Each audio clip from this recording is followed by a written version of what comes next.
No, I am your father. Oh, yes, shining armor. If I'm being totally honest, he's lame as could be, and that's actually what makes him really cool. I like what they did with him as a character. Now, if only there was more.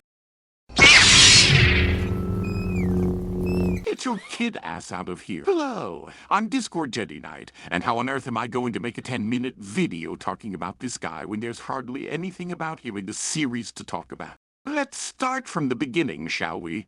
My thoughts on his introduction coming out of left field.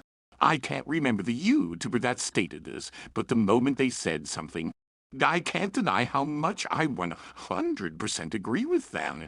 An LP season has no build-up to the finale at all, despite having episodes that could have easily done just that. Hearts and Hooves Day could have introduced Cadence, and the episode where Twilight goes to Canterlot to try and sneak into the library so she can't time travel could have mentioned her brother and tied the whole thing together. I mean, after all, I didn't like Season 1's The Grand Galloping Gala. There was build-up to that episode throughout the entire season.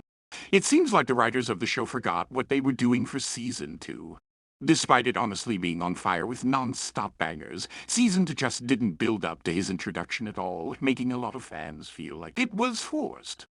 Despite being more of an episodic series where you can just about tune into any episode in particular and be just fine, it actually does consistently have a season storyline, which they often put in moments that build to the bigger picture of the season. But it didn't go down that path, and instead we find out, hey, she has a brother, and she sings a little song about how she misses him. Personality-wise, he's a good dude, a protective, loving, and devoted man. I'm not going to sugarcoat this. Something that has always impressed me about the show is how they actually deal with male characters. The show actually gives them a lot of respect despite not actually focusing on them all that much. Yes, it is a girls' show, like it or not. Facts are facts, and as a girls' show, yes, the females take center stage. Giving males a small role, they're usually not the ones on the front lines. But even so, let's face it, most shows like this like to treat men like they're meatheads, with little if any depth or any humanity in them. And I have heard some argue they did this with Spike in the early seasons, but let me be clear, he is a child, and I don't see any of his antics as making men look dumb as much as I see he's a kid with a lot. And I do mean a lot to learn. Good question. Come to think of it, what are the ages for the ponies anyway? I answered the question already in a video you can watch after this one. I wholeheartedly agree. They make him a hero in part in the Jockey Shield. His tattoo is a shield. His name is Shining Armor. Like, what does armor do? It shields you!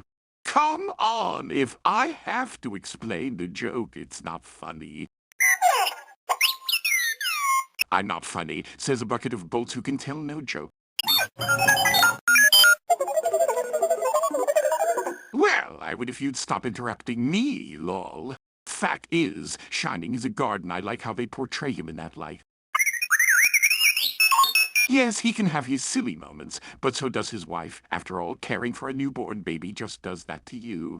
I also like how he's just a straight-up nerdy boy who, despite being most likely a grade B-tier student, not only became a strong soldier but found a good woman and loves his family. He does make time for his sister and his entire family when he has the time, despite moving and living so far away. The short times we do see him interact, it's always a blast. But unfortunately, that's where it all ends. He suffers the same fate as all characters do in NLP, and that's the lack of focus set on him. I've stated it before, but I feel like one of the worst parts of the show is how they introduce an awesome character and then give them such little screen time or personality, for that matter, that they literally are sidelined. Some fates are worse than others, but if anyone had the worst, it was definitely Twilight's brother. I sort of feel as though making him move even further away than before is the main culprit for the lack of storylines that focus on him. QT, what could have been awesome if he stayed in Canterlot. With the amount of time Twilight and the gang go there, we could have had more sister versus brother episodes. Not to mention ancient Twilight episodes. One thing I think would have been far better in terms of his overall character is if, instead of the main six building up to the pillars, it was Shining and Twilight who mentioned them, or because they were both super fans.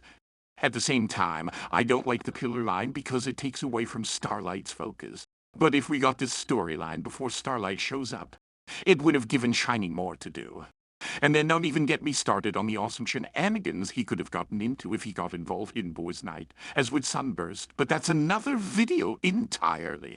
We could have also had an interesting arc where he and Dash drain a little.